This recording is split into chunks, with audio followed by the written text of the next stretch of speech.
This is the new 2025 Lamborghini Urus SE, and it's a hybrid. Hybrid usually makes you think boring, but this certainly isn't that. It has a twin-turbo V8 with almost 800 horsepower. It does 0 to 60 in 3 seconds, and it costs more than $300,000. Today, I'm going to review the new Urus SE and show you all of its quirks and features. Before we get started, are you ready for your next cool car? Sell your enthusiast car on Cars and Bids. Trading in your car to dealers means you aren't getting market value for your car, leaving you with less cash for your next fun car. Just look at our recent sales of these cool cars compared to current trade-in value. This is a trade-in offer, and this was the Cars and Bids result. This is a trade-in offer, and this was the Cars and Bids result. This is the trade-in offer, and this is the Cars and Bids result. Get started now on carsandbids.com. Sell on Cars and Bids and join the best community to sell your enthusiast car. All right, time for the quirks and features of the new Urus SE. But first, a quick shout out and thank you to O'Gara La Jolla. O'Gara is the Lamborghini dealership here in the San Diego area, and they have all of the latest Lamborghini and McLaren and Bentley models. Fantastic dealership. They've always been great to me, and they've even let me shoot this video in their brand new state-of-the-art body shop that they've just opened to nurse all of their supercars and luxury cars back to life. Thank you to O'Gara. You can check them out with the link in the description below. So let's talk Urus. This has been Lamborghini's SUV since it came out back for 2019, and it's been a huge hit. For the 25 model year, there are two major changes to the Urus. One is a general design refresh, which I'll cover in a second, but the other is this model, the new Urus SE, which is a plug-in hybrid, the first hybrid Lamborghini Urus. Now, the regular non-hybrid Urus is still for sale. Two trim levels, the Urus S and the Performante, and that uses a twin-turbo V8 with about 650 horsepower. But if you get the new SE, you add an electric component to that twin-turbo V8, and the result is 790 horsepower and 700 pound-feet of torque. Absolutely massive, mental, insane figures, and the result is 0 to 60 in about 3 seconds from this beast of a performance SUV. And because the Urus is a plug-in hybrid, it's relatively eco-friendly. Lamborghini says it can go about 20 miles, a little bit more, on fully electric power alone, with no big old polluting gas V8, in case you want to keep things green. And when you get under the hood, even though it's a hybrid, the Urus SE still looks cool because it still has a big V8 under here, which is signified on the plastic engine cover with 8 panels arranged in kind of a V formation. That's the way you do it in the car industry to show you have a V8. Put 8 plastic panels on your engine cover. Actually, one cool thing on the engine cover is this plaque, which shows that it's a V8, but also reveals the firing order of the cylinders, the order in which they all fire individually. This is a cool thing to see, and it's kind of a Lamborghini hallmark. They've been printing engine firing orders on their engines for years now, going back to the early Diablo, 30 years, and it's cool to see that tradition carried on to the Urus as well. So that's the new Urus SE, but it's not the only big news for the Urus for the 25 model year. The other big change is a design refresh, or you can call it a facelift. Now, the outside of the car has been changed in a lot of little ways, but there are also a few larger ones, and up front you can see two big ones. One is the headlights, which have a new shape, a new design compared to the outgoing Urus. They're a little bit smaller, thinner, definitely a distinctive change compared to the old model. You also have a new hood design. It kind of comes up a little bit further, and it's intended to seem more aggressive because it bulges a little more over the top, almost like it's barely keeping in this giant engine that lies beneath. Those are your most obvious changes to the front of the new Urus. And the rear end of the new Urus has changed as well, and the biggest and most obvious update is that the tailgate now comes to a point in the center. You can see this like central point right in the middle that goes down the center of the tailgate. It's an angle, which makes sense for a car and a brand whose design language is all about sharp angles. Now you have one in back. Now, beyond that, other changes in back, this big central panel with the taillights has gotten larger. The license plate has moved kind of down lower. These are small things, but they add up to a fairly changed rear end design for the Urus, especially if you've been paying attention to the previous model. But beyond updates for 25, let's talk Urus Quirks, because there are quite a few interesting ones, starting with the badge. You can see Urus SE badge right back here in front of the rear wheel, and if you look closely, you can see on the SE there are horns at the edges. These are intended to be bull horns, which plays off of Lamborghini's logo and its theme of the bull. Even the logo, the letters in SE, have little bull horns to tie it into Lamborghini. And speaking of subtle badging on the side, you can see that this panel in the front has a very subtle Italian flag integrated into it. You wouldn't really notice unless you're looking for it, but it's there as a reminder of this car's Italian heritage. And since we're in this vicinity, how about the brakes? This car up front has 17.3-inch diameter carbon ceramic brakes. These are the largest brakes of any car in the entire car industry. 7.3-inch brakes. You hear cars have 17-inch wheels. This has 17-inch brakes behind 23-inch wheels, but it makes sense. This is a lot of car to stop, and those brakes certainly help stop it. And speaking of performance stuff you can see on the outside, how about the exhaust? 4 big quad exhaust pipes on the outside, and even though this car is a hybrid, it sounds pretty fierce. Take a listen. You don't hear a lot of hybrids that sound like this.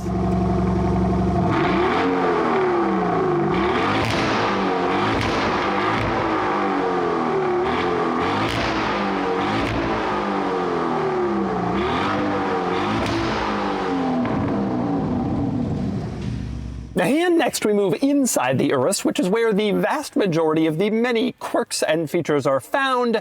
But first we must talk about pricing, starting with the overall lineup, because it's weird. The base model Urus S starts at $242,000, give or take. That's the base model. Now, the top version is the Urus Performante. The high performance model starts around $275,000. Interestingly, both of those cars use the old V8 with 660 horsepower. The Urus SE, this one, is positioned in the middle, even though it has by far the most horsepower. So the Performante is the most expensive one, but it's like 130 horsepower shy of the middle one, which doesn't make a lot of sense, but that's what they're going with. Now, on the subject of pricing, I happen to have the window sticker for this particular Urus SE. Pricing starts around $262,000, let's call it, but this particular example is equipped to just shy of $360,000,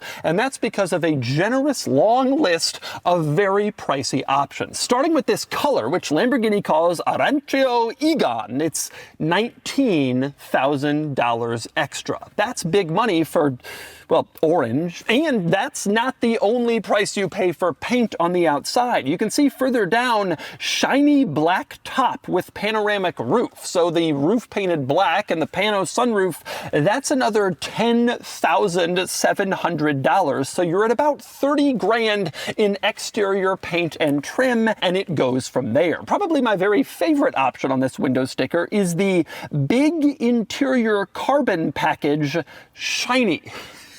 That costs $8,100 extra, and of course it's a contrast with the little interior carbon package, non-shiny. Here we got the big stuff and we got it shiny. Needless to say, there's a lot of options, they're rather pricey, and that's a quirk of this car. But one of the biggest quirks when you climb inside is just getting this car started and driving. We begin with starting it. The engine start button is located in the center console underneath this bright red cover. You lift up the cover to discover the start-stop button, and then you push it, which frankly is kind of cool. It feels like you're starting up a fighter jet or some really important piece of machinery, which, well, frankly, you are. Now, the weirdest part about this whole center console area is the lever that's mounted above the start-stop button. You can see it's this rather large lever. It's got kind of two sides. It hangs over the whole start-stop button. You pull it down and it puts the car in reverse. And actually, that's all it does. It is only there to put the car in reverse. It has no other function. If you want to shift into drive, you actually use the paddles mounted behind the steering wheel. So you pull the right paddle, that goes into drive,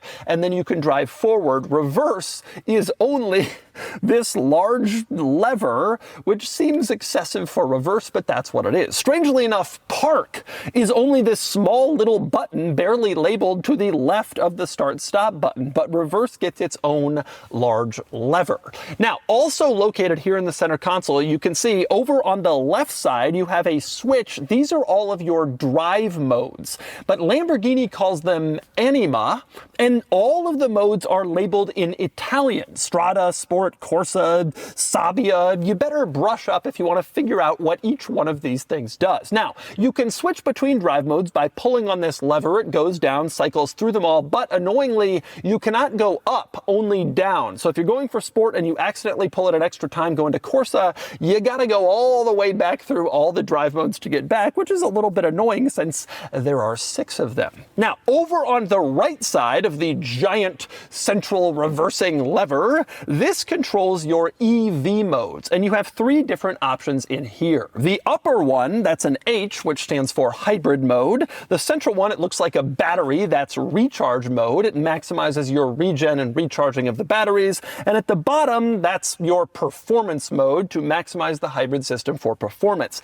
If you want to go full electric, you can do that by pulling the switch at the very top, which is marked EV. And you can see the E has very little bull horns on it as well to tie into the Lamborghini bull theme. You pull that and you go into full electric mode. And like I said, this car can drive about 20 miles on full electric power without the gas engine kicking in at all, if that's what you want to do. Now, there are many more interesting quirks in here beyond just the center console. One is this button in the center control stack marked Ego. This button is actually a quick link to your preferred drive mode. You can set your preferred drive mode, steering, acceleration, suspension, and then when you want to go into it really quick, just press Ego and you're there, and you don't have to like find it in some menu in the screen. You don't have to choose one of their pre-selected drive modes. That is the shortcut link to your preferred drive mode. Another interesting quirk of this car, on the steering wheel, you can see a button marked C with a little stopwatch around it. The C also has bull horns. You can see kind of a theme here. Now, if you press this button, you get an instant boost of extra power for about 20 seconds, and it actually counts down on the gauge cluster how many seconds are left in your power boost. You would press this button if, for example, you're trying to make a quick highway pass or go down an on-ramp, you want to maximize your power, push that, and you have maximum power for a little bit for maximum performance. And another interesting quirk in this car is the hexagon situation. Recent Lamborghini models have been kind of obsessed with hexagons, and this car has a hexagon theme to it as well. For instance, in the infotainment screen, you can see, well, all of the hexagons on the main screen. Go to the climate control screen and you can see a hexagon is the button you push to turn it on. The cup holders surround is in the shape of a hexagon, and so is the climate vents. You can see they are all hexagon shaped. And in fact, the more you look all throughout this car, the more hexagons you see. It is one of the weird quirks of the Urus and other recent Lamborghini models. Now, I will say, as you're looking for hexagons all around the car, another thing you will notice in here is there's a lot of Audi stuff. Audi is Lamborghini's parent company, and even though this is supposed to be an emotional, bespoke Italian car, some Audi trickles in here. For example, the turn signal stalk, that's just lifted straight from a lot of Audi models. Same deal with the windshield wiper stalk over on the other side. The buttons on the steering wheel are all straight out of various Audi models, and same deal with the headlight controls to the left of the steering wheel. This little button panel on the driver's door, the window switches, power locks, etc., that's straight out of Audi vehicles. And same with this button panel in the center console with the parking brake, auto hold, and other features, straight out of Audi products. It diminishes the specialness of a Lamborghini a little bit to see all this Audi stuff, but there are benefits to having the Audi tie-in with this car. For one, it adds some engineering prowess and reliability that Lamborghini models before Audi didn't necessarily have. But it's not just that. You also get a great infotainment system, as you can see. This is state-of-the-art stuff that you would find in new Audi models. It's very responsive, intuitive, easy to use. Probably not what Lamborghini would have created if left to their own devices. And it also includes a great camera system, high quality, good stuff. You also get a fantastic gauge cluster set up here where you can adjust the view and configure it to show precisely what it is you want to see. Your map, your music, combinations of that stuff. Basically anything you want is configurable in this gauge cluster, and it all works really well. So some Audi drawbacks, but really some Audi benefits in here too. And speaking of the gauge cluster, because I just brought it up, one cool thing about the gauge cluster is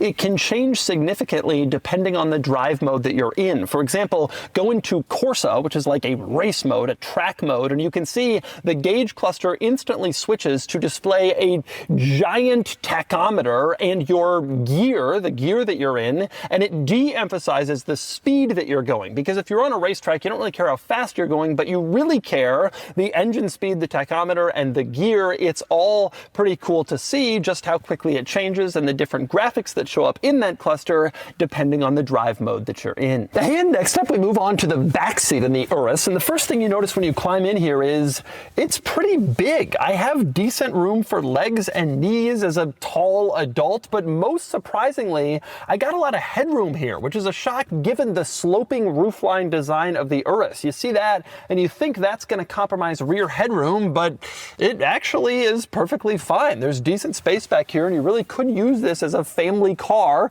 if you wanted to tow your family around in a $350,000 Lamborghini. Now, beyond just the space back here, it's actually a pretty nice place to spend time because there's a lot of stuff. You can see there's a full climate control display back here, so you can adjust rear temperature, fan speed, all of that for each individual rear seat on both sides. And you also have heated rear seats back here, which further adds to rear seat comfort. Now below that, you have 3 different power ports, 1 cigarette lighter style port and 2 USB-Cs, which also adds to rear convenience. And you got rear climate control vents. You can see 2 of them right here in the center, and then you got the others on the B pillar, which again adds to your rear comfort sitting in back. Now, one interesting quirk is that the rear cup holders are confined to the center armrest. It drops down from the center seat backrest, and there's a panel here. You open it up. Cup holders, they're rather small, maybe not the most kid-friendly items. Another interesting quirk is that rear passengers on either side can control the rear windows on both sides. You can see 2 rear window switches here for left and right windows. You have control over both if you're sitting in either rear seat, which also may not be the best for children. But before you think Lamborghini isn't really aiming this car at people carrying around children in the back of an Urus, well, it has built-in sunshades. So when the window is up, if you pull the window switch a second time, power-operated sunshades go up to cover the rear window and shield you from sun, which is obviously to help infant skin protection. If you're carrying around a toddler or an infant, it's a nice feature to have, very kid-friendly. By the way, those power-operated rear sunshades are a $1,700 extra option. It's a nice feature, but you want to make absolute certain that you need it. Now, also worth pointing out, the back seats fold. Even though this is a Lamborghini, all about impracticality, it's pretty practical. Fold them down and then you get access to the cargo area, and of course it increases your cargo area size, so you can put more stuff here if you're not using the back seats. And finally, we move on to the cargo area, and to open up the tailgate, you go to this giant rear panel with all these hexagons on it. Hexagon, hexagon, hexagon, and you stick your hand into the largest hexagon, the one in the center, and then the tailgate automatically opens opens up and reveals the cargo area. Now, it's not a huge cargo area back here. This is where you especially see some compromised space because of that sloping roof design, but it's obviously more practical than any Lamborghini that has ever come before it. And it even includes this kind of nifty cargo management system with these like fences, I guess you could call them, that can keep your cargo separate from one another so it doesn't roll around and smash things. This cargo management system is actually fairly cheap considering this car's option list at a mere $657. Other interesting things back here. For one, over to the left, the driver's side, you have a little netted storage area for smaller, fragile items if you don't want them rolling around, bumping into everything. Currently in this netted area, you have a Lamborghini branded first aid kit because Lamborghini cares about your health and wellness. Also located in this area is a little power port, a cigarette lighter style power port, which could be potentially useful for powering stuff if you're in the tailgate area. One other interesting cargo area quirk is this little netting that rises up. You can stick it up so you can create a boundary between the cargo area and the passenger compartment. I have absolutely no idea what this is for. Typically, these nets are used to keep pets located in the cargo compartment so they don't jump into the interior, but in this case, you could never put a pet in the car with the cargo cover in place, and this little cargo net is mounted to the cargo cover, so you can't put it up unless the cargo cover is in place. It's weird. It's just strange, but it's there, and it's one interesting, weird quirk of the Urus. So, there's your tour of the new Urus SE and all of its quirks and features. I am especially interested to get it out on the road. 790 horsepower in this beast. Let's see how it drives. All right, driving the Urus SE. It's been several years since I've been behind the wheel of an Urus, and it's a great occasion to do it with this one. Obviously for a facelift for 25 and with a new powertrain. And the numbers are amazing. 790 horsepower, 700 pound-feet.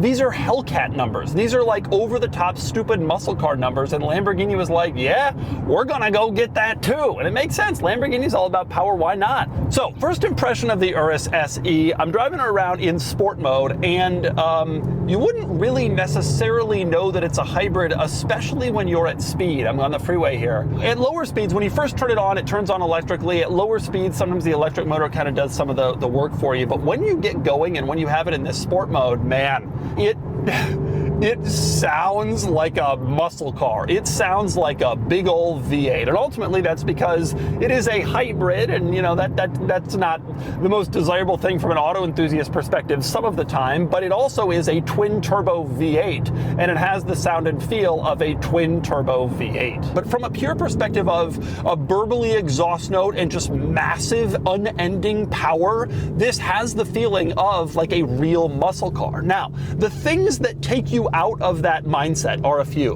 One is the shifting. The transmission shifting is lightning fast. It's much faster than it ever was in any form of Hellcat, and it feels quite quick. But the thing that really separates it from just a car with a big engine is the way it steers and handles. The steering is tremendously precise, exceptionally so. And honestly, the steering precision is up there with some of the very, very best exotic cars. I've always felt the Huracan was sort of a benchmark for steering precision, and that was also true of like 488 Pista. Well, you can see that this car has its DNA from exotic cars like that, obviously directly from the Huracan and the Lamborghini family, but it feels like other exotics, even McLaren and stuff. It just changes direction so instantly when you move the steering wheel. But the really impressive thing is also the handling. It is unbelievable how quickly this chassis changed directions, how quickly the whole vehicle moves. This is not a light car, but it is a very dynamic one. It is a very quick car to do basically anything. Obviously in a straight line, but also just amazing the performance in the corners and just how fast it is and how flat it stays and how confident you feel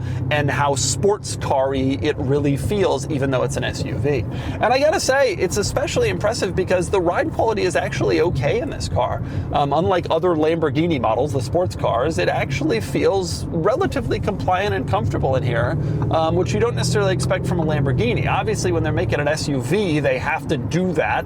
They can't can't make it as hardcore and harsh as a sports car, but it's surprising to me just how generally compliant it really is. You go over bumps and you feel them more than you would in like an Escalade or a Mercedes-Benz GLS or something, but it's not as harsh as you'd expect, and it's especially not that harsh given the unbelievable handling characteristics of this car. God, it is just so incredibly fast. The powertrain is just so muscular. There is just so much endless power.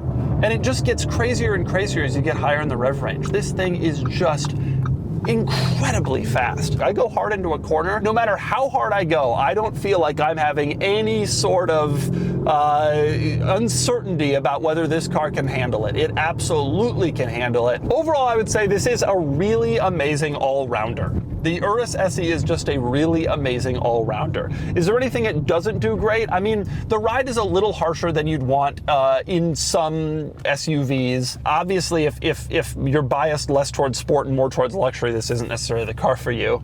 It's also very flashy and very showy. This one is orange, which adds to that, but even regular ones they're pretty, you know, you kind of see what's going on. You're not really hiding under the radar in an Urus.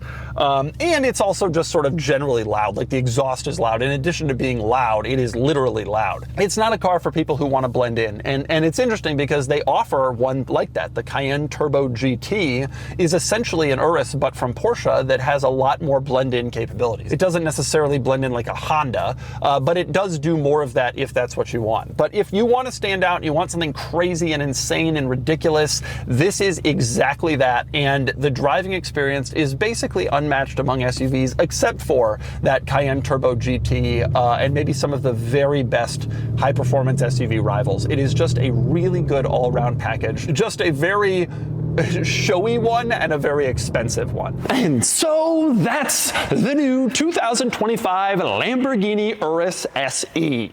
The Urus has been a smash hit for Lamborghini since it debuted back in 2019, and the SE is a welcome addition to the lineup with modern hybrid tech and big Lamborghini power. It's impressive, and now it's time to give this Urus SE a DougScore. And the DougScore is here, 71 out of 100, which puts the Urus SE here against some tight competition. The Urus SE ties the Ferrari Purosangue, which makes sense as they're close rivals, although it's worth pointing out the Ferrari has a 2-point edge in the weekend categories. That makes sense as I think the Lamborghini is a bit easier to live with, more daily drivable, more practical, while the Ferrari is more athletic and engaging, and the Purosangue definitely handles better. Still, the Urus SE gives Lamborghini a seriously credible challenger against Ferrari's newest and best.